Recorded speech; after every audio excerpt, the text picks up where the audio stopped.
Did you know the word team is not just a word but a collective noun?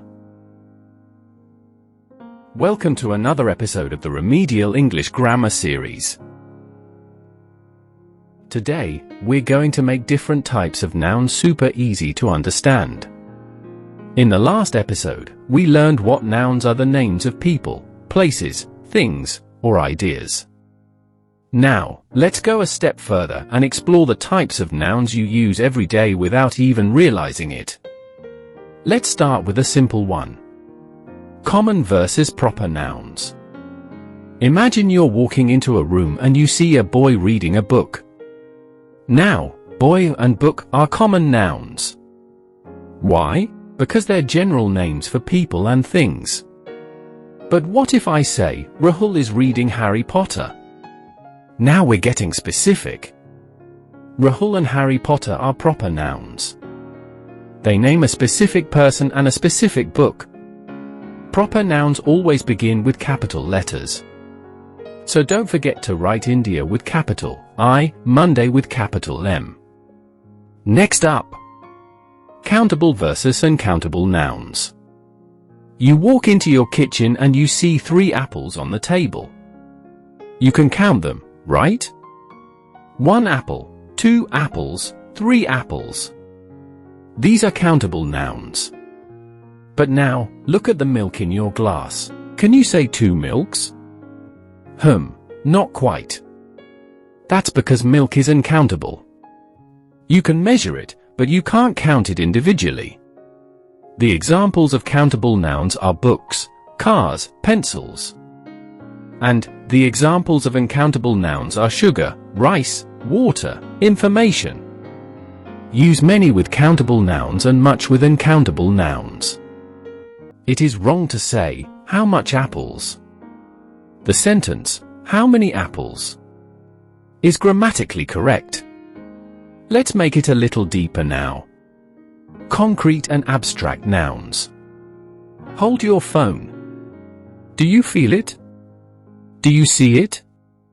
That's a concrete noun. It's something you can see, touch, hear, taste, or smell. But what about things like freedom, love, or anger? You can't touch them, but you sure can feel them. These are abstract nouns. They exist in your mind and heart, not in your hands. So, concrete means the physical things. And abstract refers to feelings, ideas, qualities. Let's look at this sentence. Her honesty inspired me more than her clothes. There is one abstract and one concrete noun in this sentence. Find out. Well, honesty is the abstract noun and her clothes is the concrete noun. Now, here's a fun one. The collective nouns. What do you call a group of players? A team, right?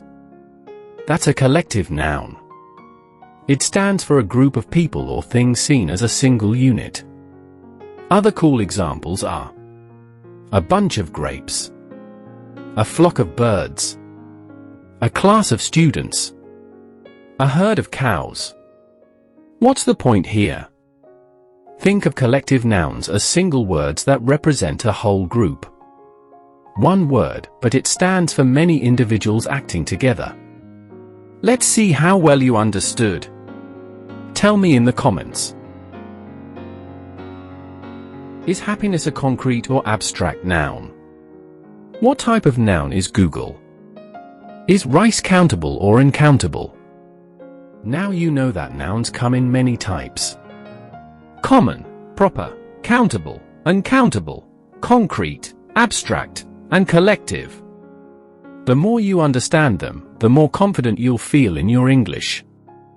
In the next episode, we'll dive into pronouns, those little words that make sentences smoother and smarter.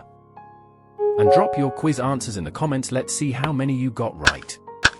Keep learning, keep growing, and as always, speak well, live well. See you in the next video. If you found this video helpful, don't forget to like, subscribe to Speak Well English Academy. Hit the bell icon so you never miss a lesson.